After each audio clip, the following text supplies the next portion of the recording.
Russia launching an all-out invasion of Ukraine, land, air, and sea. And tonight, new sanctions from the United States in response. The president calling the sanctions, or the mother of all sanctions, severe. But will they deter Russian President Vladimir Putin? That is the question. On the ground in Ukraine, it appears U.S. intelligence got it right. The worst-case scenario unfolding nearly precisely as they had been warning. CBN News national security correspondent Caitlin Burke has tonight's top story and joins us now with the latest. Caitlin. Well, John and Jenna, President Biden says it's going to be a cold day for Ukraine. The U.S. and its allies announcing plans to move forward with what's being referred to as devastating sanctions, unlike anything ever seen before. Between our actions and those of our allies and partners, we estimate that we'll cut off more than half of Russia's high-tech imports. It'll strike a blow to their ability to continue to modernize their military. It'll degrade their aerospace industry, including their space program. It'll hurt their ability to build ships, reducing their ability to compete economically. And it will be a major hit to Putin's long-term strategic ambitions. On the list of new economic actions being taken against Russia, sanctions that will target Russian elites, major banks, and impose export controls. Biden admitted sanctions take time to take effect, but he said the U.S. and its allies are united in their resolve to enforce them.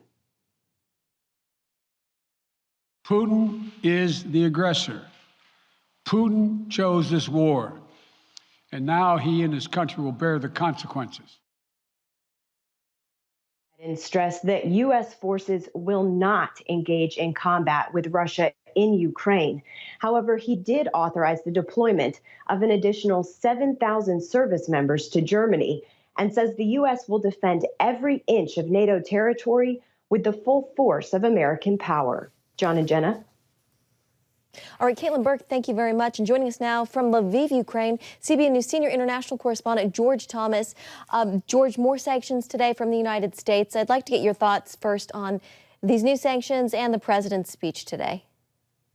Yeah, I mean, I think, Jenna, the president said it right at the top. He said, in essence, there was no guarantee imposing these sanctions were going to deter Vladimir Putin. The reality is that the Kremlin decided a very long time ago, last spring, that this was their objective. This was going to be the offensive. And when you look around the world at the pariahs of the world, be it the Kim Jong-uns or the Xi Jinpings or the Ayatollahs in Tehran, we've imposed sanctions, plethora of sanctions on these three regimes specifically, and look at where they are today. Their economies are booming. They continue to violate human rights across the board.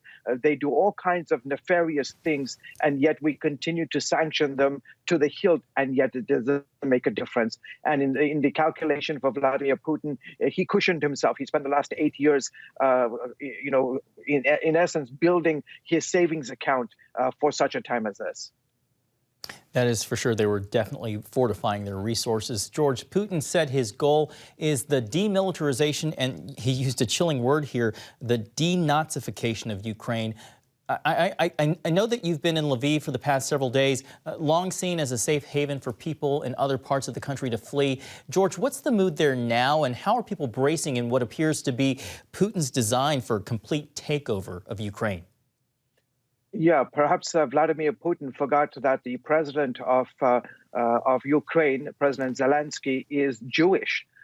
This whole idea of denazification, he believes that the revolution that happened 8 years ago, the removal of his puppet regime, of his puppet man, Viktor Yanukovych, was in essence a coup d'etat by Nazis, and apparently they know who the instigators are, and that's the concern that our intelligence agencies have, is that they do have credible evidence that potentially once the country is completely overwhelmed, that the Russian intelligence will go after these characters. But reality is that on the streets here, they're scratching their head. They're saying, "What is this? This is a man who is mentally ill to have these sort of ideas." That Ukraine doesn't even exist as an independent sovereign nation is just ridiculous. And that is also what makes them very afraid.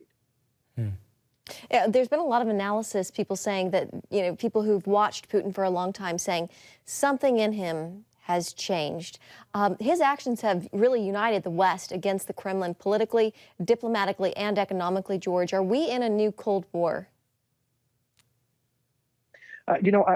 Perhaps, but I think it was very telling that the chief of the German army said today. He said, the army that I have the privilege to lead is more or less stripped bare.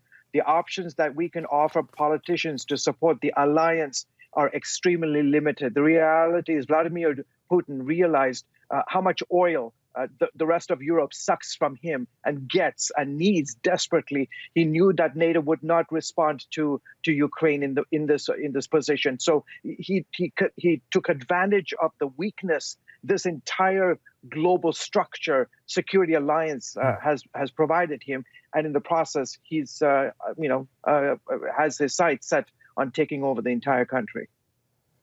George, in the few seconds we have left, I know that this is not your first armed conflict, but I'm sure many of the people watching will want to know about your safety. Can you share your mindset?